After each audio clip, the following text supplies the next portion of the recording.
Important trading calls कौन सी हैं जिस पर इंट्राडे पर्सपेक्टिव के लिहाज से आप बेट लगाकर चल सकते हैं, जान लेते हैं पूजा से। पूजा बताएं।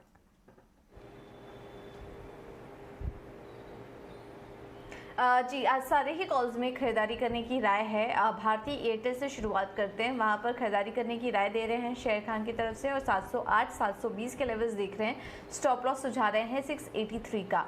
इसके अलावा टाटा केमिकल्स में भी खरीदारी करने की राय बन रही है। 855 से 870 के लेवल्स के लिए आप खरीदारी कर सकते हैं। स्टॉप लॉस है 820 का। क्वांटिफाई कैपिटल ने जो कॉल्स हमें दी हैं उसमें उन्होंने भी भारतीय में एक पॉजिटिव व्यू रखा है और खरीदारी की राय दे रहे हैं 720 के लक्ष्य के लिए। स्टॉप लॉस होगा 690 का। और एशियन पेंट्स में भी खरीदारी करने की राय, यहाँ पर भी हम देख रहे हैं कच्चे तेल में जो कमी आ रही है उसका फायदा कंपनियों को मिल रहा है, पेंट कंपनियों को। और एशियन पेंट्स में खरीदारी का मोमेंटम आगे भी जारी रह सकता है। 2950 के लक्ष्य होंगे। स्टॉप लॉस होगा 2850 का। एंजल वन ने जो कॉल्स दी हैं उसमें पहला कॉल है इनका आईटीसी पर, यहाँ पर खरीदारी करने की राय दे रहे हैं और 300 के ऊपर के लेवल्स देख रहे हैं।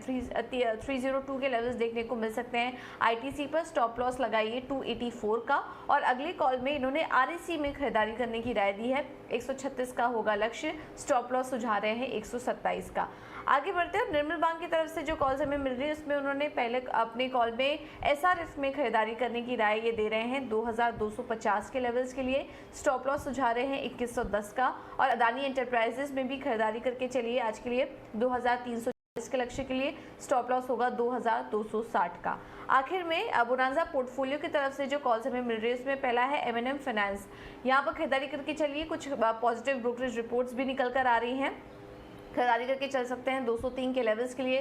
स्टॉप लॉस सुझा रहे हैं 195 का। और कोल इंडिया में भी खरीदारी करने की राय, यहाँ पर भी हमने देखा था शुक्रवार के सेशन में अच्छा बाइंग दिखाई दे रही थी, अच्छी खरीदारी यहाँ पर दिखाई दे रही थी। 195 के लेवल्स के लिए आप खरीदारी करके चल सकते हैं। स्टॉप लॉस सुझा रहे हैं 187 का। तो सारे कॉल्स में खरीदारी करने की राय। भारतीय एयरटेल पर नजर रखिए, इस पर जानकार काफी बुलिश साउंड कर रहे हैं। ओके, सारी की सारी कॉल्स खरीदारी की और भारतीय एयरटेल टेलीकॉम स्पेस पर खास तौर से नजर रखनी है क्योंकि टेलीकॉम पीएलआई एक्सटेंशन की जो खबर आती हुई दिखी उसके बाद लगातार भारतीय एयरटेल जैसे स्टॉक्स फोकस में है और इन दिनों हमने देखा है बुलिश ब्रोकरेज रिपोर्ट्स भी इन स्टॉक्स पर आती हुई। शुक्रिया पूजा, ये सारी की सारी खबरें इनफैक्ट सारी की सारी कॉल्स हमें बताने के लिए। चलिए आगे बढ़ते हैं और जहाँ पर आनी चाहिए वो बताते हैं। बताने के लिए कुंवर ग्रुप के रवि देवरा हमारे साथ जुड़ गए हैं। Good morning Ravi. शुरुआत एनर्जी पैक और बुलियन मार्केट दोनों के साथ करते हैं। एक तो कच्चे तेल की कीमतों में मजबूती वापस लौटी है, लेकिन मंदी की जो आशंकाएं हैं इससे डिमांड को लेकर चिंताएं लगातार दिख रही हैं और साथ ही बुलियन मार्केट में जिस तरह का ट्रेंड डोमेस्टिक और इंटरनेशनल मार्केट्स में नजर आ रहा है, आपकी राय क्या होगी? Good morning. जरूर सर, जिस हिसाब से अभी सेंटिमेंट है एनर्जी मार्केट में लोअर लेवल पे सस्टेनेबिलिटी नहीं है, वही डिमांड की चिंता से हायर लेवल से थोड़ा बहुत रेजिस्टेंस फेस हो रहा है। हालांकि नेचुरल गैस के प्राइसेस कंपेरेटिव क्रूड के प्राइसेस से शार्पन है क्योंकि क्रूड में लास्ट वीक में लोअर लेवल से एक अच्छा उछाल देखने को मिला था।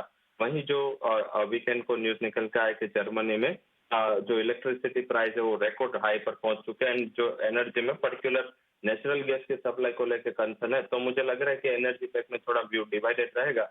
इसमें क्रूड में सेलोन राइज रहना है 8350 के करीब मिलता है, तो क्रूड में बिकवा लिखा है 8480 के स्टॉप लॉस के साथ और डाउन साइड 8200 तक के लेवल आपको देखने को मिल सकते हैं।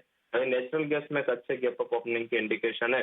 482 के करीब क्लोज हुआ था, करीबन अभी 4% फ्यूचर है वो यूएस में प्लस चल रहा है, तो मुझे लग रहा है कि वहां पे थोड़ा बहुत रिकवरी का मौका रहेगा। आज 500 तक के लेवल तक वहां पे आ सकते हैं, बट इंट्राडे स्ट्रेटेजी करने तो एनर्जी पैक में मुझे क्रूड पॉजिटिव लग रहा, नेगेटिव लग रहा है, सेल ऑन राइज रहना है। हालांकि गोल्ड में मेरा व्यू डिफर कर रहा है क्योंकि गोल्ड में जिसे आपसे देखे तो लगातार डॉलर इंडेक्स में तेजी है, बट इन्फ्लेशन को लेकर जो चिंताएं बनी हुई है, तो इस हिसाब से मुझे लग रहा है कि गोल्ड में आपको बाय करना है अराउंड 50,650, टारगेट रहेगा 51,100 एंड 50,300 का स्टॉप लॉस लगाना है। वही सिल्वर में सेल किया जा सकता है क्योंकि बेस मेटल अंडर परफॉर्मर है, तो सिल्वर में 57,300 के करीब बेच के चले, स्टॉप लॉस 57,900 का लगा है। डाउन साइड मुझे लग रहा है कि 56,200 तक के लेवल्स देखने को मिल सकते हैं, तो एनर्जी पैक में क्रूड एंड सिल्वर में बेच के वहीं गोल्ड में बाय करके सौदा लेना चाहिए। जी, पैक में कच्चे तेल की चाल, इंट्राडे पर्सपेक्टिव पर सेल ऑन राइज की स्ट्रैटेजी, सिल्वर में भी बिकवाली की रणनीति और गोल्ड में अभी खरीदारी के मौके रवि को नजर आ रहे हैं। बेस मेटल्स में जो उठापटक दिख रही है उसे देखते हुए कौन से पर्टिकुलर बेस मेटल को आप चुनेंगे और स्ट्रैटेजी क्या बिकवाली की रहेगी रवि? जरूर से बेस मेटल में ये बिकवाली का दबाव जारी है। साथ में डॉलर की जो तेजी है वो भी शायद लग रहा है कि प्राइसेस को रेजिस्ट करेगी, जिसमें सबसे ज्यादा वीकनेस कॉपर में मुझे दिख रही है। 664 के करीब इसको सेल करना है। मुझे लग रहा है कि इंट्राडे में 650 640 तक के लेवल आपको दिख जाएंगे। 670 के स्टॉप लॉस के साथ ये ट्रेड लिया जा सकता है।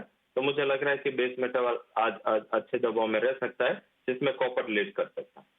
ओके, कॉपर यहाँ पर दबाव में लीड कर सकता है, सेल कॉल इनिशिएट करने की राय बेस मेटल्स पर। अभी शुक्रिया आपका ये सारी की सारी जानकारी हमें बताने के लिए और कमोडिटी मार्केट्स पर अपना नजरिया हमारे साथ शेयर करने के लिए। चलिए